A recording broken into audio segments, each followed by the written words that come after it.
I recently started getting a lot of old clips from Doctor Who recommended to me on YouTube, and so I've been feeling nostalgic for my favourite show. So I've decided to rewatch the entirety of New Who, and thought I'd share some of my thoughts on the series, starting with the first.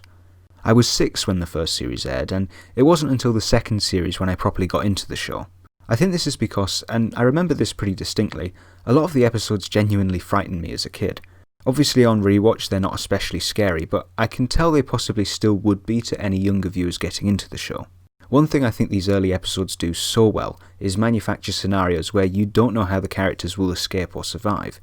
The cliffhangers for the two-parter episodes are particularly good at this, and really did help to keep you engaged over the week until the next episode came out.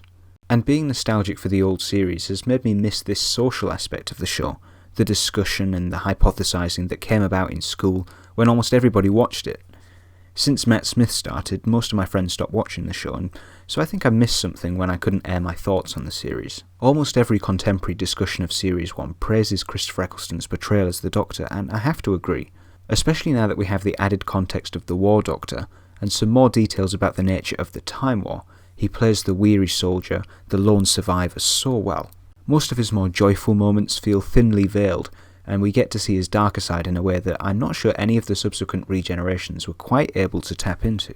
It makes his moments of genuine happiness, like the ending of the Doctor Dances, feel so much more earned.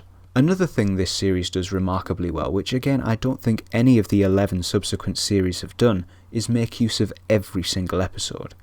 Of course, it's Doctor Who, so there are some episodes you could class as filler, but it feels like every episode has a very important function, and there aren't any that I would necessarily skip. Rose is a great introduction to the world and the characters. The End of the World and the Unquiet Dead show the kind of adventures the Doctor can have in both the future and the past. Aliens in London and World War III properly introduced 21st century London as a sort of hub for the characters, which they continue to return to over the course of the Russell T Davies era, and serves as the first contact with aliens, which becomes critical when aliens continue to invade in future series.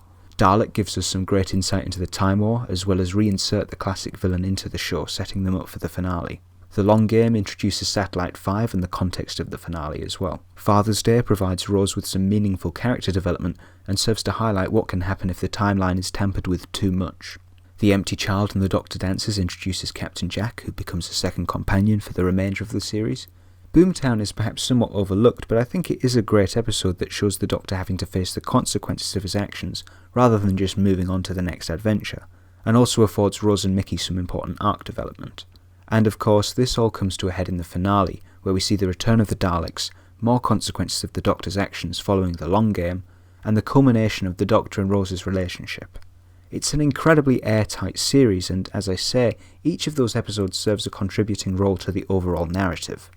On rewatch, I must admit I'm not a particularly big fan of Rose. I understand this is the point of her character, but I found her to be pretty selfish to the point of being almost insufferable. That said, I did like the dynamic between her and Eccleston's Doctor as a result, which I found to be a little more problematic in Series 2 when it develops into a more traditionally reciprocated love story. Obviously, Rose develops feelings for the Doctor in Series 1, but they seem to be almost entirely unrequited by the Doctor here.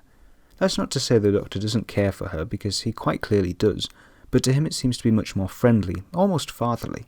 I think this made for a really interesting dynamic, which, as I say, I did find to be a bit more troublesome in the next series, but I'll get into that more next time. Another thing I appreciated about this series is the mixed and matched TARDIS team. Even with the Doctor and Rose as the core too, the supporting cast all felt incredibly well fleshed out, and Rose's world felt very real. Captain Jack was a great addition to the cast for the latter part of this series as well, and I almost wish he'd had more of him as a regular companion. My least favourite episode of the bunch is probably the Long Game. As I say, it sets up the situation for the finale, but otherwise it's fairly forgettable. It has a fairly on-the-nose message about the censorship of free press, but beyond using Adam to show the idea of a failed companion, it doesn't really do a whole lot for me, and I think Simon Pegg was criminally underused in this episode. Choosing a favourite episode is much harder because there are so many good ones. Father's Day left me with shivers, as did The Empty Child and the Doctor Dances, and I'm partial to the finale as well. But my favourite episode, and I have to say it is a pretty popular choice, has to be Dalek. The dynamic between the Doctor and the last Dalek is fantastic, and really gives the show a chance to show firstly just how dangerous the Daleks really are, and also the extent to which the events of the Time War affected the Doctor. I also love the design of the Dalek. It's become a classic, and there's a reason the same design has continued to be used in the show almost 15 years after it premiered. Overall, I think the series has aged surprisingly well, perhaps not from a technical or visual standpoint, and certain references are very 2000s. But in terms of a cohesive story, I liked it a lot more than I thought I was going to on rewatch.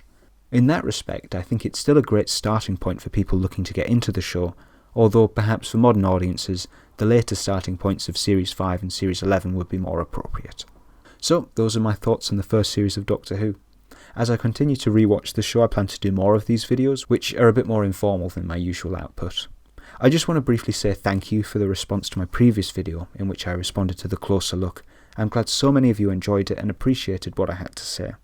I have a couple more videos planned to discuss the Star Wars sequels and the franchise generally, so I'll hopefully get those up soon. As always, thanks for watching, and if you have enjoyed, please consider leaving a like and subscribing for more. Thanks.